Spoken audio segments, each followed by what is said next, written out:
नमस्कार, मी मनोश्री पाठक. बातमीपत्रात आपलं स्वागत. सुरुवात करतो एका महत्त्वाच्या राजकीय बातमीनं. लोकसभा निवडणुकीच्या दुसऱ्या टप्प्याला अवघे 2 दिवस उरलेत. यामध्ये हिंगोली मतदारसंघाचा देखील समावेश आहे. शिवसेनेकडून बाबूराव कोहळीकर कदम यांना या मतदारसंघातून उमेदवारी देण्यात आली आहे. सध्या त्यांचा जोरदार प्रचार सुरू असून कल्पना नसतानाही लोकसभेचं तिकीट मिळालं अशी भावना कोहळीकरांनी व्यक्त केली आहे. त्यांच्याशी संवाद साधलाय आमचे प्रतिनिधी रमेश चेंडके यांनी. आपल्या सोबत आहेत आता बाबूरावजी कदम कोहळीकर. काय सांगाल, कसा प्रचार सुरू आहे, काय मुद्दे घेऊन तुम्ही निवडणूक रिंगणात उतरलात? नमस्कार, जय महाराष्ट्र. हिंगोली लोकसभेच्या प्रचारार्थ 8 तारखेला विड्रॉल संपले आणि गुढीपाडव्याच्या शुभ मुहूर्तावर 9 तारखेला रेणुकादेवी माता, माहूरगड, दत्तशिखर, अनुसया माता यांच्या चरणी नतमस्तक होऊन माहूरगडचे महाराज श्याम भारती यांच्या हस्ते श्रीफळ वाढून प्रचाराला सुरुवात केलेली आहे. आजपर्यंत जनतेमधून वाढताच प्रतिसाद मिळते. ज्या गावामध्ये आम्ही जातो तिथं असंख्य लोक निरोप दिल्याच्या नंतर रस्त्यावर उतरलेले असतात. कधी ढोलताशे घेऊन तर कधी तांड्यावाड्या डफडे घेऊन आणि वाजत गाजत गावानं आम्हाला फिरवतात. अचानकपणे लोकसभेची उमेदवारी मला मिळाली. खरं तर मला लोकसभा डोक्यात कल्पना सुद्धा नव्हती, परंतु शेवटी पक्षाचं ऐकायच लागते. पक्ष म्हणल्याच्या नंतर पक्षनिष्ठा असलीच पाहिजे आणि मी लोकसभा स्वीकारली. माझ्यासाठी लोकसभा मतदारसंघ फारसा काही नवा नाही. 22 दिवस, 2200 गावं. कसं शेड्यूल आहे प्रचाराचं? किती वाजता उठता, किती वाजता प्रचाराला सुरू करता, नेमका प्रचार कसा सुरू आहे? प्रचाराचं शेड्यूल म्हणजे सकाळी 7 वाजता घराच्या बाहेर पडतो. कधी कधी 4 वाजतात, 1-2 तास झोप होते. कधी कधी एक दिवस तर मला आठवते की पूर्ण रात्रभर 5 वाजले होते आणि उद्या लागलीच जायचं होतं. प्रचाराला सकाळी निघायचं होतं. लोकांना सांगून ठेवलं होतं, कार्यकर्त्यांना सांगून ठेवलं होतं. आणि अशा परिस्थितीत मी घरी गेलो, ब्रश केला, स्नान केलं आणि कपडे घालून लागलीच बाहेर पडलो दर्शन घेतलं की. म्हणजे अशा परिस्थितीत 1 तास सुद्धा एक दिवस मला आठवते की 1 तास सुद्धा झोप नव्हती.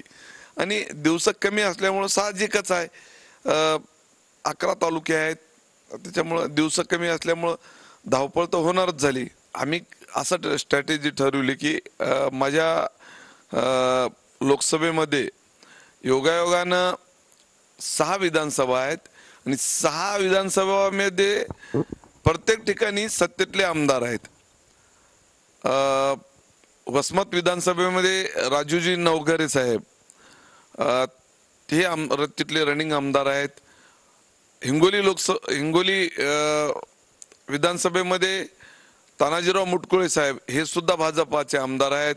कळमनुरी विधानसभेमध्ये संतोषरावजी बांगर साहेब हे सुद्धा शिवसेनेचे आमदार आहेत. माहूर आणि किनवट विधानसभेमध्ये केराम साहेब हे सुद्धा तिथं भाजपाचे आमदार आहेत.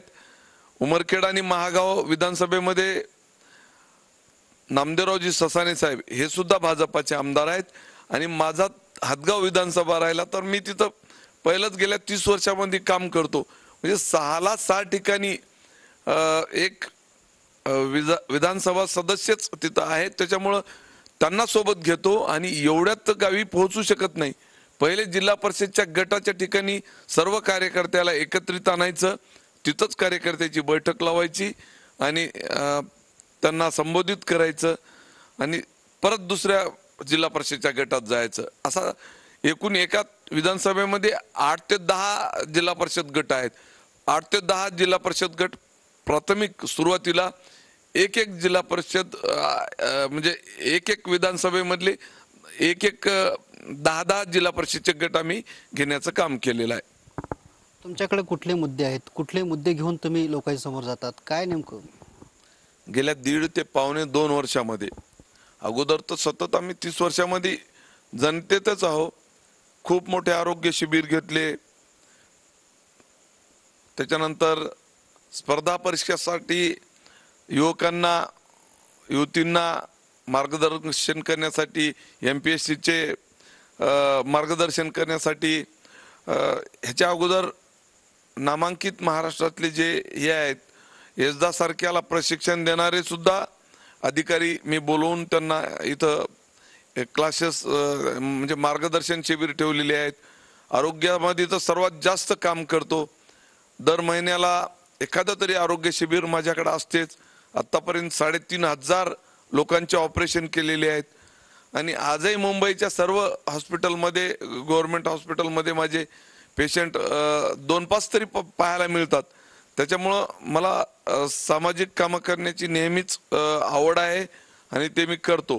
हिंगोली लोकसभा, यवतमाळ, नांदेड आणि हिंगोली या 3 जिल्ह्यामध्ये वसलेलं आहे. लोकांनी तुम्हालाच का स्वीकारावं? लोकांनीच मला का स्वीकारावं याच्यामध्ये समोरचा उमेदवार त्यांनी 5 वर्ष सत्तेत राहून सुद्धा कुठलंच सांगायसारखं काम केलेलं नाही. त्यांची निष्क्रियता सर्वांना माहीत आहे. त्यांना पद हे आमदार बनायचं ऐशारामासाठी पाहिजेत आणि आम्हाला पद हे लोकांच्या जनतेच्या सेवेसाठी पाहिजेत. हा फरक आहे आणि हा फरक बाहेरच्या तालुक्यातल्या लोकांना माहीत नाही, परंतु हातगाव आणि हिमायतनगर तालुक्यामध्ये सर्व जनतेला माहीत आहे की कोण कामाचा आहे आणि कोण बिनकामाचा आहे. त्याच्यामुळं जनताच ठरवणार आहे की निवड कोणाची करायची, आपल्याला दररोज कामी कोण पडणार आहे आणि आपल्याला ऐशारामासाठी ज्यांना पद पाहिजेत त्यांना पदाची काही गरजच नाही ना. जनतेची सेवा ते एरवी करू शकतात, परंतु तसं होत नाही. त्यांना ऐश करण्यासाठी पद पाहिजेत. आम्हाला जनतेची सेवा करण्यासाठी आम्ही पद पाहिजेत.